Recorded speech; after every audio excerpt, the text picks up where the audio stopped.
ठंड में अमीर और गरीब बहू का नया चूल्हा। OMG सासू माँ, मैं बता नहीं सकती इस इलेक्ट्रॉनिक स्टैंडर्ड चूल्हे को देखकर मैं कितना ज्यादा खुश हूँ। Thank you very much mummy ji. अरे मेरी प्यारी बहू, इसमें थैंक यू बोलने की क्या बात है। तुम इस 5 बर्नर वाले इलेक्ट्रॉनिक चूल्हे को देखकर इतना ज्यादा खुश होगी, मुझे अंदाजा नहीं था। ओ बल्ले बल्ले, और शाबाश शाबाश, हमारे घर में भी नया नया चूल्हा बन गया। अब मेरी मम्मी को धुआं परेशान नहीं करेगी। हाँ मेरे लाल, अब मैं एक बार में एक साथ दाल चावल बना लूंगी। भगवान का शुक्र है कि मुझको मिट्टी के चूल्हे से आज निजात मिल गई। बाबूजी, चंदर जी, मैं शब्दों में जता भी नहीं सकती कि आप दोनों ने मेरी कितनी बड़ी मुश्किल को हल किया है। मैं आपकी दिल से आभारी हूँ। अमीर बहू का खुश होना तो लाजमी था, लेकिन आखिरकार गरीब बहू साधारण से सीमेंट के चूल्हे को देखकर क्यों इतनी ज्यादा खुश थी? इस परिवार की खुशी की वजह को जानने के लिए हमें कहानी के पिछले भाग को देखना होगा। जहां गरीब घर की बहू रजनी सुबह की पहली किरण के साथ जाग कर ठंडी हवा के बीच में आंगन में चूल्हा लीप रही होती है, तभी मकान के अंदर से सास कस्तूरी बाहर आती है। अरे रजनी बहू, अभी तक चूल्हा ही लीप रही है? तेरे ससुर और पति को काम पर भी निकलना है। तुझको पता है ना, सर्दी के मौसम में एक तो मिस्त्री का काम भी कितना कम मिलता है। जानती हूँ माँ जी, लेकिन मैं भी क्या करूँ? चूल्हा सूखेगा तभी तो चाय चढ़ाऊंगी ना। जाने रात में कितनी ओस गिरी है, पूरा का पूरा चूल्हा भीग कर गीला हो गया था और चूल्हे के तीनों सिरे टूट गए थे। अभी अभी मिट्टी गोली करके बनाई है, सूखने में टाइम लगेगा। हे भगवान, बेड़ा गर्क हो। ये तो हर बार जाड़े के मौसम की गंभीर समस्या है। घर भी इतना छोटा है कि घर के अंदर भी चूल्हा नहीं बना सकते हैं। क्या भाग्यवान तुम चाय लाने बाहर आई थी और खुद बहू से बातों में लग गई। हम दोनों को देरी हो रही है। अजी बहू, चाय बनाए भी तो कैसे? देखो चूल्हा भीग कर टूट गया है। धूप निकलेगी तब तो सूखेगा। कोई बात नहीं, आज ऐसे ही चले जाते हैं।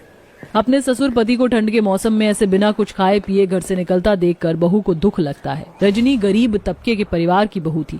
पूरे परिवार के पास सर छुपाने के लिए पुरखों का पुराना मकान था और उनका जीवन रोज के कमाने खाने पर निर्भर था। वहीं उनके पड़ोसी अच्छे खासे तगड़े पैसे वाले थे। जहां गरीब बहू का परिवार चूल्हे के कारण भूखा था, वहीं ठंड के मौसम में अमीर बहू अंकिता अपनी आलीशान घर में गाजर का हलवा बना रही थी।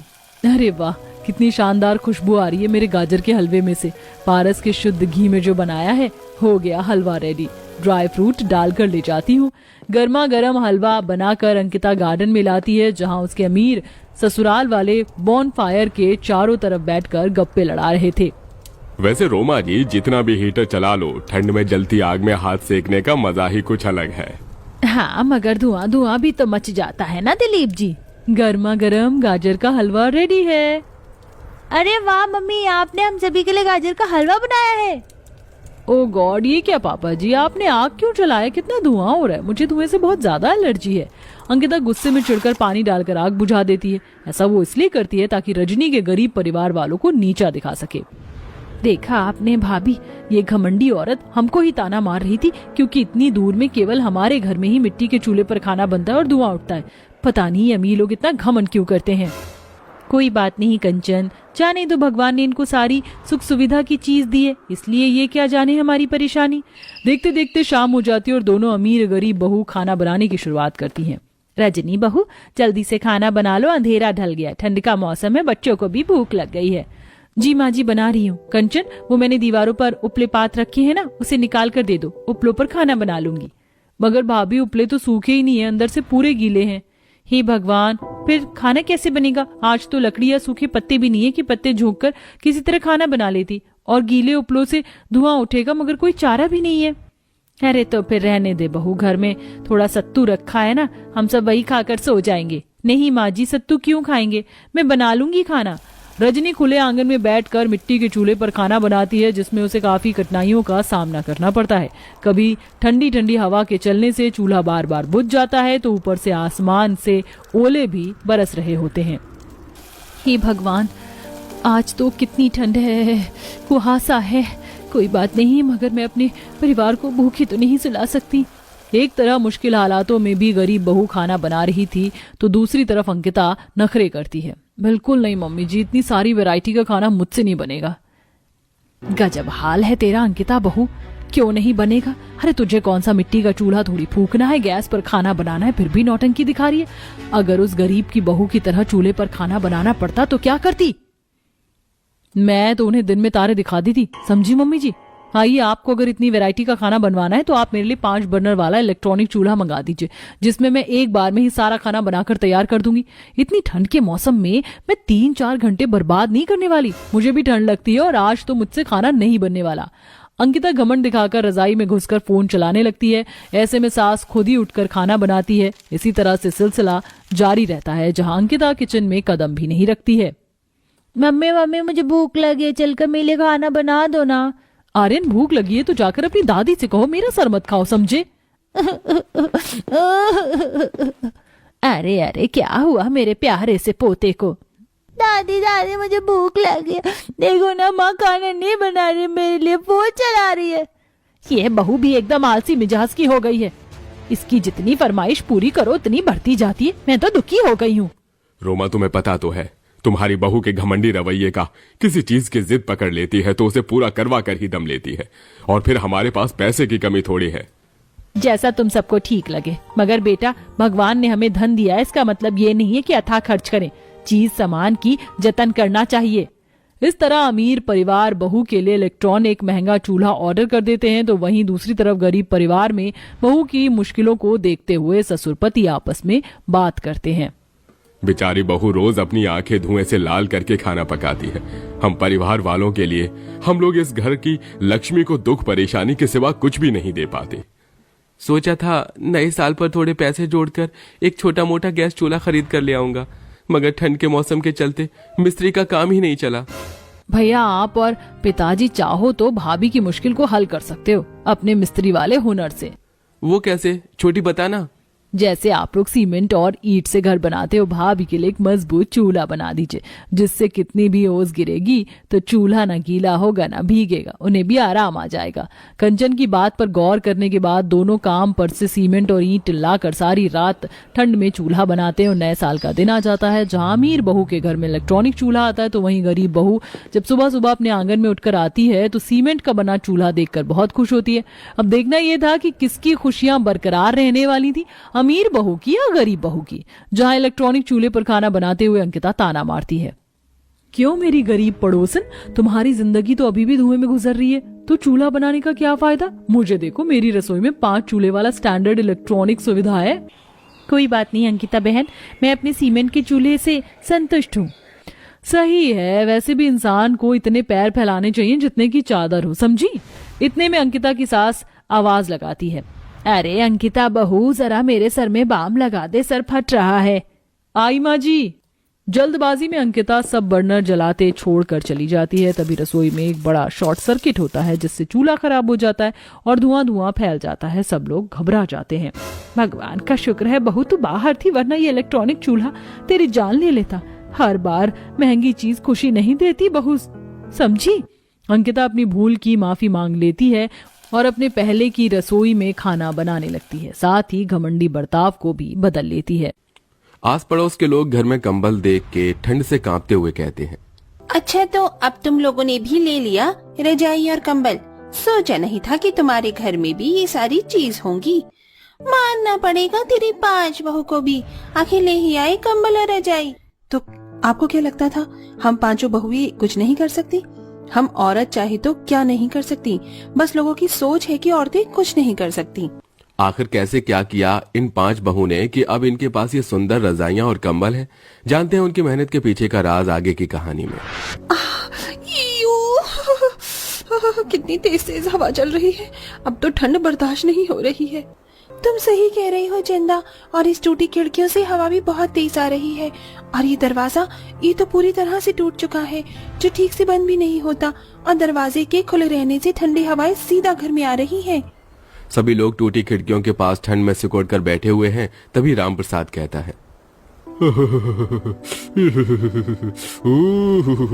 अरे बहुत ठंड पड़ रही है बहू, इस ठंड में एक कप चाय मिल जाती तो ठीक रहता।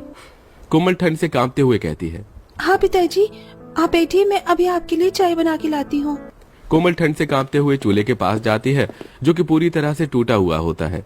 कुछ लकड़ियां लेकर वो आग जलाती है और फिर चाय बनाने के लिए दूध का पतीला उठाती है, जिसमें वो देखती है कि दूध ही नहीं है।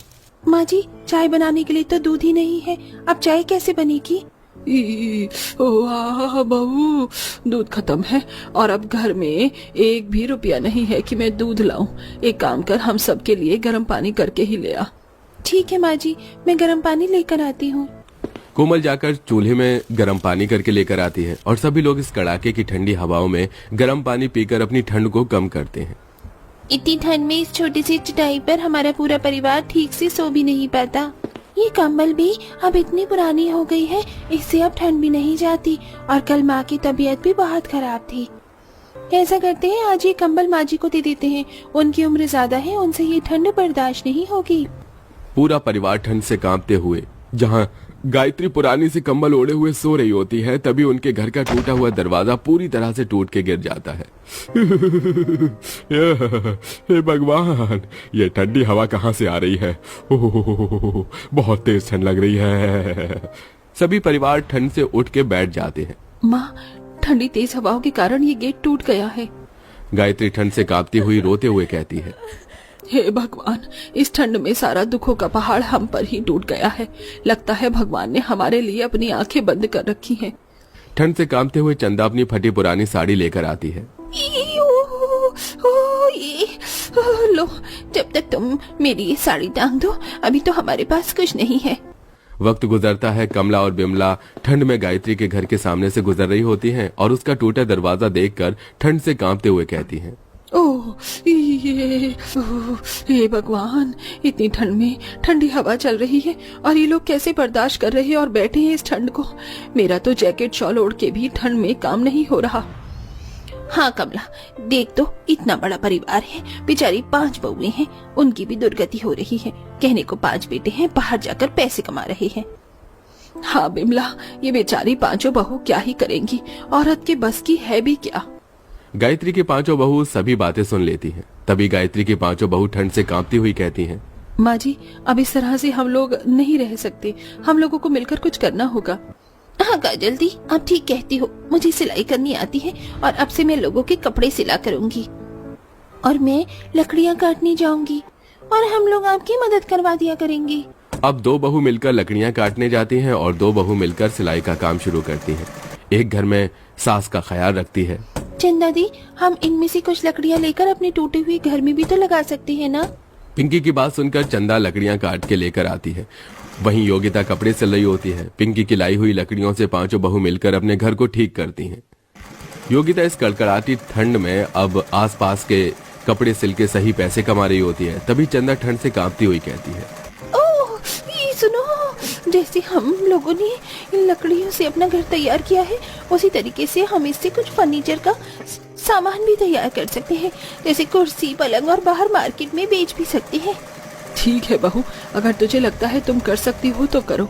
मेरे बेटे बाहर गए जो अभी तक नहीं आए, अब तुम ही 5 मिल के करो कुछ। चंदा अपने घर के लिए उन लड़कियों से फर्नीचर का सामान तैयार करती है, जैसे पलंग, कुर्सियां, और अपने घर में लाकर रखती है। ऐसे ही एक दिन 5 बहू ठंड में बाहर लकड़ियों से पलंग कुर्सी बनाना शुरू करती हैं। अरे ये तुम्हारी बनाई हुई ये पलंग कुर्सियां देखने में तो काफी मजबूत लगती हैं। ये किस लकड़ी से बना रही हो तुम ये फर्नीचर? शीशम की लकड़ी का है काका, शीशम की लकड़ी से बनी है ये पलंग, ये कुर्सियाँ।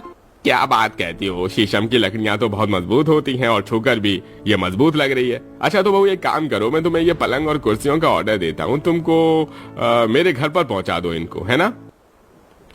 5 बहुएं मिलकर उसके फर्नीचर के सामान को उसके घर पर पहुंचा देती हैं। धीरे धीरे करके लकड़ी से बने फर्नीचर का कारोबार बहुत ही अच्छा हो जाता है। 5 बहुएं मिलकर अपने घर के लिए नई रजाइयां और कंबल भी लेकर आती हैं। 5 गरीब बहुओं का लकड़ी का सुंदर घर देख के बिमला कमला उसके घर आती हैं और घर में रखी हुई नई रजाई कंबल को देख के कहती हैं, अच्छा गायत्री, तुम लोगों ने भी ले लिया ये रजाई कंबल और अब तो घर भी पहले से काफी सुंदर कर लिया है तुम लोगों ने। हाँ, लगता नहीं था कि ये 5 गरीब बहू इतना कुछ कर पाएंगी, लेकिन तुम औरतों ने मिलकर सब कर लिया। हाँ, तो आपको क्या लगता था कि हम 5 गरीब बहू के बस में कुछ भी नहीं है? हम औरतें कुछ नहीं कर सकती? अगर हम औरतें किसी चीज को करने की ठान ली तो हम कुछ भी कर सकती हैं। बस आप जैसे लोग हम औरतों को नीचा दिखाती हैं और आदमी और औरत में फर्क करती हैं। ये ले बिमला, मिठाई खा। तू भी बहुत हंसती थी ना मेरे टूटे फूटे घर को देखकर और मेरी लाचारी पर। देख, मेरी 5 गरीब बहू ने मिलकर इस घर का नक्शा ही बदल दिया। भगवान की दया है, काम भी अच्छा चल रहा है। गायत्री की बात सुनकर कमला और बिमला मुंह लटकाकर वहां से चली जाती हैं।